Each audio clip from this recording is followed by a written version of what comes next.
देखो दोस्तों, आज नए जोश और नए जुनून के साथ में आज आपके चैप्टर नंबर दूसरा है, आपके चैप्टर नंबर 2 कि गाउस का नियम एवं इसके अनुप्रयोग। पहले तो मैं सभी दोस्तों का ऑनलाइन क्लास स्टडी की ओर से आपका हार्दिक स्वागत करता हूं और नए जोश और जुनून के साथ में आज आपके चैप्टर नंबर 2 पढ़ाऊंगा मैं गाउस का नियम एवं इसके अनुप्रयोग। और गाउस के नियम और उस अनुप्रयोग में आपके पहला ही टॉपिक रहेगा विद्युत फ्लक्स, इलेक्ट्रिक फ्लक्स या विद्युत अभिवाही। इलेक्ट्रिक फ्लक्स क्या होता है? देखो कि मैंने माना कि ये मेरे कोई पास क्या है, कोई बंद काल्पनिक पृष्ठ है। अब ये क्या है, विद्युत फ्लक्स क्या होता है? बंद काल्पनिक पृष्ठ से लंबवत क्या गुजर रही है? विद्युत बल रेखाएं। यह क्या गुजर रही है? विद्युत बल रेखाएं। इनको क्या नाम दे दिया? विद्युत। जो विद्युत क्षेत्र को प्रदर्शित करती है उनको कौन सी रेखाएं कहा जाता है? विद्युत बल रेखाएं कहा जाता है। इस काल्पनिक बंद पृष्ठ मैंने कल्पना की है, ये आपका विद्युत बल रेखाएं है, विद्युत बल रेखाएं या विद्युत क्षेत्र रेखाएं, एक ही बात है। और ये आपका है काल्पनिक पृष्ठ। तो क्या होता है कि विद्युत फ्लक्स या विद्युत अभिवाही क्या होता है कि किसी भी बंद पृष्ठ से या किसी भी काल्पनिक बंद पृष्ठ से कि उस बंद पृष्ठ के लंबवत गुजरने वाली विद्युत बल रेखाओं की संख्या को, किसको? विद्युत बल रेखाओं की, विद्युत बल रेखाओं की संख्या को क्या कहता है? उस काल्पनिक पृष्ठ को, उस काल्पनिक पृष्ठ का क्या कहलाता है? विद्युत फ्लक्स कहलाता है। विद्युत फ्लक्स को फाई ई से प्रदर्शित किया जाता है। किसे? विद्युत फ्लक्स को फाई ई से प्रदर्शित किया जाता है। तो परिभाषा क्या होगी कि किसी भी बंद पृष्ठ या किसी भी काल्पनिक बंद पृष्ठ में या एक समान विद्युत क्षेत्र में उपस्थित है किसी भी काल्पनिक बंद पृष्ठ से लंबवत गुजरने वाली विद्युत बल रेखाओं की संख्या को क्या बोला जाता है? विद्युत फ्लक्स कहा जाता है या विद्युत अभिवाही कहा जाता है। तो देखते हैं इसकी परिभाषा, लिखते हैं एक बार, ध्यानपूर्वक देखो कि लिखूंगा कि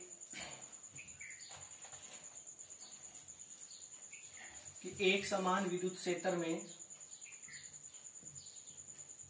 इसकी दो परिभाषा है, अभी दूसरी बताऊंगा। एक समान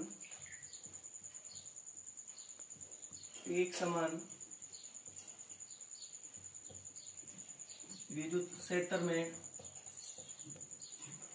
स्थित, एक समान विद्युत क्षेत्र में स्थित किसी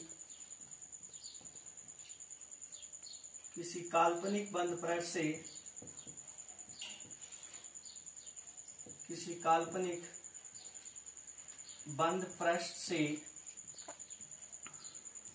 से अभिलंबवत गुजरने वाली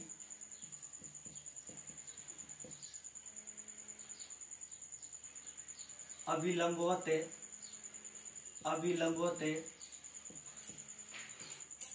गुजरने वाली बल रेखाओं को या विद्युत बल रेखाओं की संख्या को,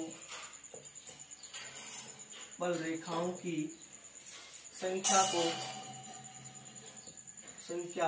को ही विद्युत फ्लक्स कहा जाता है। संख्या को ही विद्युत फ्लक्स कहा जाता है।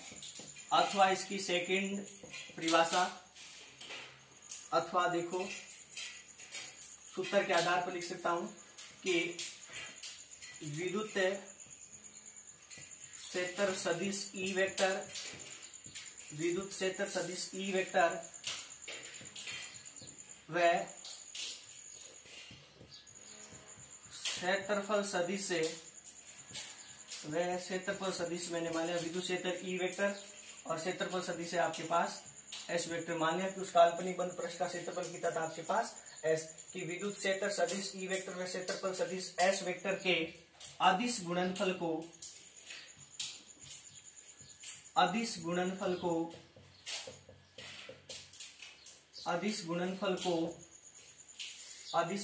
को ही विद्युत फ्लक्स या विद्युत अभिवाही कहा जाता है। विद्युत फ्लक्स कहा जाता है। अर्थात लिखा था कि विद्युत फ्लक्स को फाई से प्रदर्शित किया जाता है। किसे प्रदर्शित किया जाता है? फाई से प्रदर्शित किया जाता है। फाई, अब आपको पता है विद्युत है तो क्या हो गया? इलेक्ट्रिक फील्ड, मतलब इलेक्ट्रिक फ्लक्स हो गया तो इसलिए ई लगा दिया। इलेक्ट्रिक बराबर क्या हो गया? से विद्युत क्षेत्र सदिश ई वेक्टर।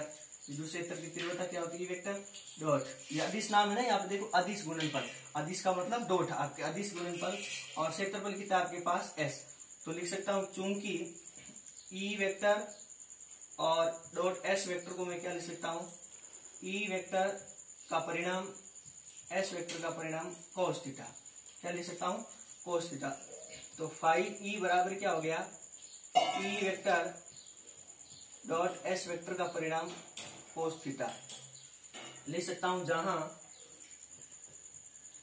जहां थीटा क्या आपके ई वेक्टर व एस वेक्टर के मध्य बना कौन है, क्या आपके जहां थीटा क्या है, ई वेक्टर व एस वेक्टर के मध्य बना कौन। आगे लिखूंगा कि विद्युत फ्लक्स से, या इस सूत्र से आप लिख सकते हो कि देखो कि इस सूत्र से आप लिख सकते हो कि विद्युत क्षेत्र का परिणाम और क्षेत्रफल का परिणाम, विद्युत क्षेत्र का परिणाम और क्षेत्रफल का परिणाम तथा विद्युत क्षेत्र और क्षेत्रफल के मध्य बने कोण की कोज्या के क्या होता है, गुणनफल के बराबर होता है, किसका मान, विद्युत फ्लक्स का मान है बराबर होता है। अब देख सकता हूं कि अदिश गुणनफल है तो लिखूंगा विद्युत फ्लक्स एक अदिश राशि होती है, फ्लक्स एक अदिश राशि होती है, अदिश राशि होती है। विद्युत फ्लक्स किस प्रकार की राशि होती है, कि अदिश राशि होती है। उसके बाद में देखो कि सूत्र से आप क्या कर लोगे, ये क्या आ गया विद्युत फ्लक्स का सूत्र, बहुत ही काम आएगा, चैप्टर नंबर 2 में यही काम आएगा, सीढ़ी गणेश ही इसको मान लो, क्योंकि सर्वप्रथम इसको सीढ़ी गणेश सूत्र मान लो, ऐसे दे दो नाम कि फाई ई बराबर ई वेक्टर एस वेक्टर, दूसरे चैप्टर नंबर 2 में सारे हर डेरिवेशन में काम आने वाला है। आगे लिखूंगा कि विद्युत फ्लक्स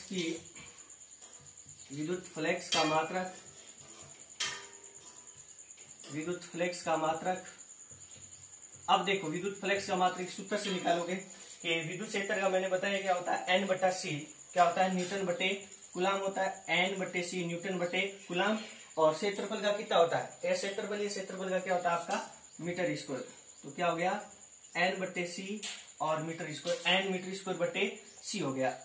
अब विमा निकालोगे यहां से ही दूंगा, विद्युत फ्लक्स की विमा या एक दूसरा मात्रक होता है इसका वोल्ट इंटू मीटर, ये भी होता है, वो कैसे होता है, क्योंकि इसका क्या होता है आपके कि इस विद्युत फ्लक्स का जो मात्रक होता है आपके कि इस विद्युत क्षेत्र का एक अन्य मात्रक होता है वोल्ट बटे मीटर। देखो ये कैसे आया वोल्ट बटा मीटर, क्योंकि इसका विद्युत क्षेत्र मात्रक होता है कि वोल्ट बटे मीटर इंटू क्षेत्रफल का क्या होता है मीटर, एक से कैंसिल हो गया, पीछे क्या बच गया वोल्ट इंटू मीटर, इसलिए इसका मात्रक भी क्या हो गया विद्युत फ्लक्स का वोल्ट इंटू मीटर हो गया, क्योंकि विद्युत क्षेत्र के दो मात्रक होते हैं एन बटा सी और वी बटा एम। फिर लिखूंगा विद्युत फ्लक्स की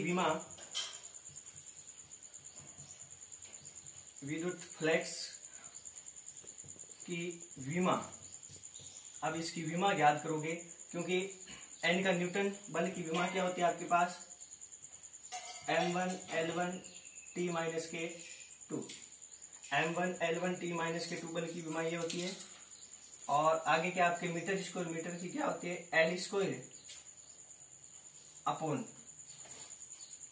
और आवेश की विमा क्या होती है A1 और T1।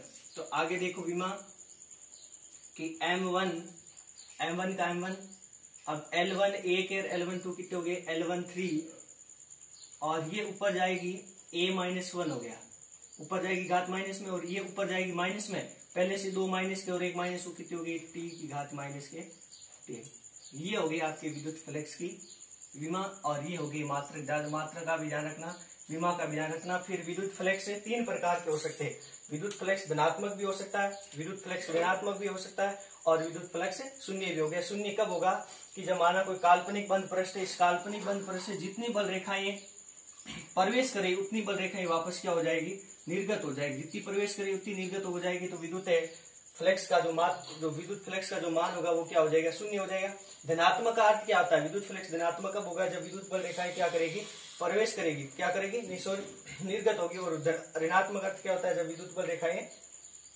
ये थे आपके विद्युत फ्लक्स के बारे में। इसके बाद में आपके टॉपिक आएगा अगला कि